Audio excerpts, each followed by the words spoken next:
ইমাম আবু হানিফা একবার স্বপ্নে দেখলেন যে তিনি আল্লাহ রাসূল সাল্লাল্লাহু আলাইহি ওয়াসাল্লামের কবর খুঁড়ছেন, অথবা কবরের লাশ বের করছেন কিংবা কাফন বের করছেন।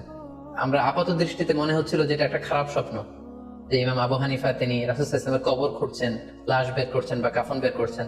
কিন্তু মুহাম্মদ ইবনে সিরিন চমৎকার ব্যাখ্যা করেছেন যে হাযা রাজুলুন ইউহয়ি সুন্নাত রাসূলিল্লাহ, এই লোক তো এমন লোক হবে যে রাসূল সাল্লাল্লাহু আলাইহি ওয়াসাল্লামের সুন্নাহকে পুনরুজ্জীবন দান করবে।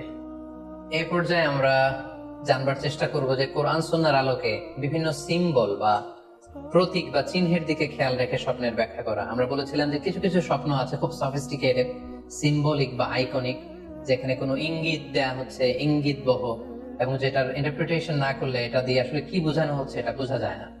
সেক্ষেত্রে কোরআন সুন্নাহর আলোকে, স্কলারদের অভিজ্ঞতার আলোকে কিছু আইকন বা সিম্বল, এগুলোর মিনিং কি হতে পারে সে ব্যাপারে আমরা জানবার চেষ্টা করব।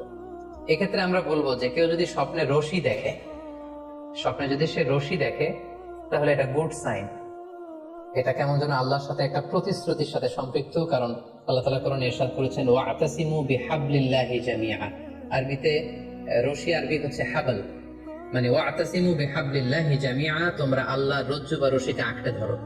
তাহলে রশি দেখা মানে এখানে আমরা আল্লাহর ওয়াদাগুলো যেন পূরণ করি, আল্লাহর আনুগত্য যেন আমরা প্রপারলি করতে পারি, এটা ইঙ্গিত করছে। এরপর স্বপ্নে যদি আমরা কাক দেখি, এটা সাধারণত একটা নেগেটিভ সাইন বহন করে, কারণ কাককে আল্লাহ রাসূল সাল্লাল্লাহু আলাইহি ওয়াসাল্লাম ফাসিক বা ফুয়াইসিক বলেছেন।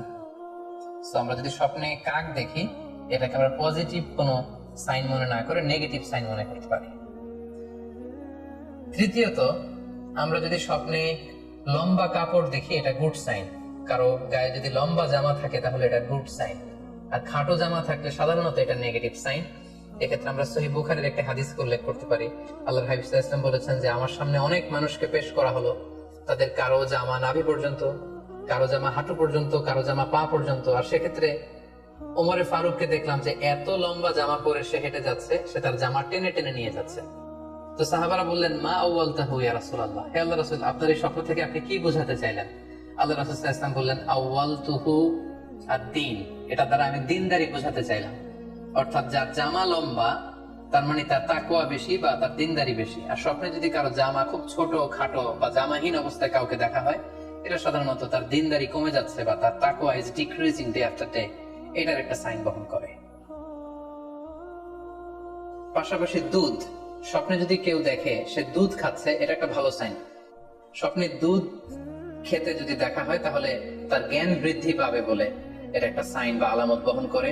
সেক্ষেত্রে আমরা বুখারীর একটা হাদিস উল্লেখ করতে পারি, যেখানে আল্লাহ রাসূল সাল্লাল্লাহু আলাইহি ওয়াসাল্লাম একটা স্বপ্নের কথা সাহাবাদেরকে শেয়ার করছিলেন। তিনি বললেন যে আমাকে এক বাটি দুধ দেয়া হলো, আমি সেখান থেকে দুধ খেলাম, তারপর দেখলাম যে আমার আঙ্গুল থেকে দুধ বের হচ্ছে, আর সেখানে যে অবশিষ্ট দুধ রয়ে গেল সেটা আমি ওমরে ফারুকের মুখে দিলাম। ওমরে ফারুক সেই অবশিষ্ট দুধটা খেলো।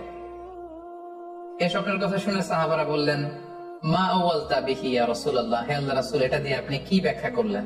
ফামা আউয়ালতাহু ইয়া রাসূলুল্লাহ, আল্লাহ রাসূল সাল্লাল্লাহু আলাইহি ওয়াসাল্লাম বললেন আল ইলম, এটা দিয়ে আমি জ্ঞানের ব্যাখ্যা করেছি। অর্থাৎ দুধ হচ্ছে জ্ঞানের প্রতীক।